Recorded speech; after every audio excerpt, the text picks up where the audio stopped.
The difference between incompetence and laziness. Here's the definition of laziness.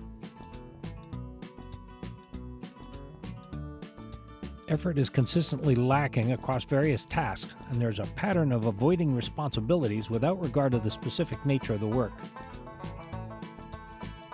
Here's the definition of incompetence. Consistent poor performance is observed, especially in tasks that require specific skills or knowledge.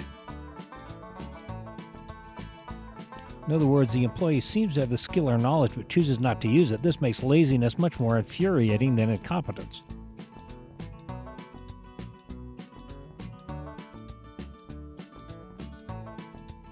A major difference is response to feedback.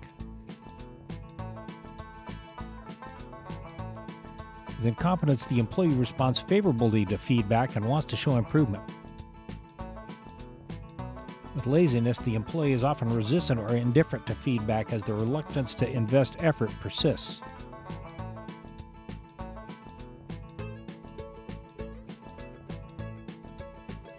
It's possible to be both lazy and incompetent. It's possible to be incompetent but very hardworking.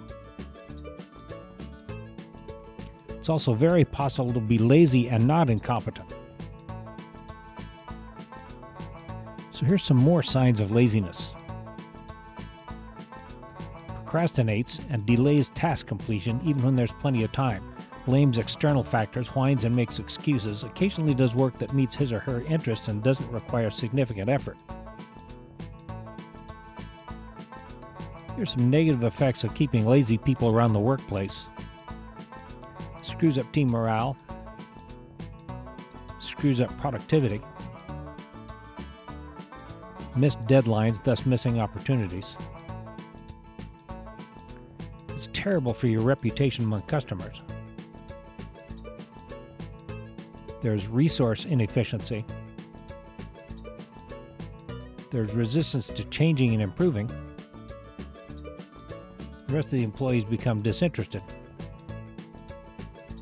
And aggressive self-starters quit, affecting company performance. So why don't these people get fired?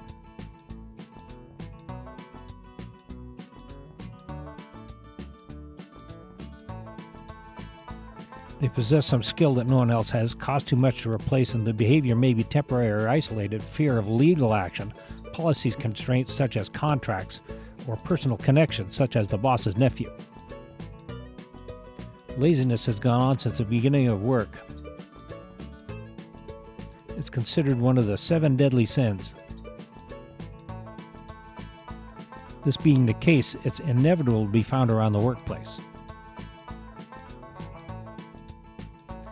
Here's a question. Is it better to work around a lot of lazy people or around a lot of incompetent people?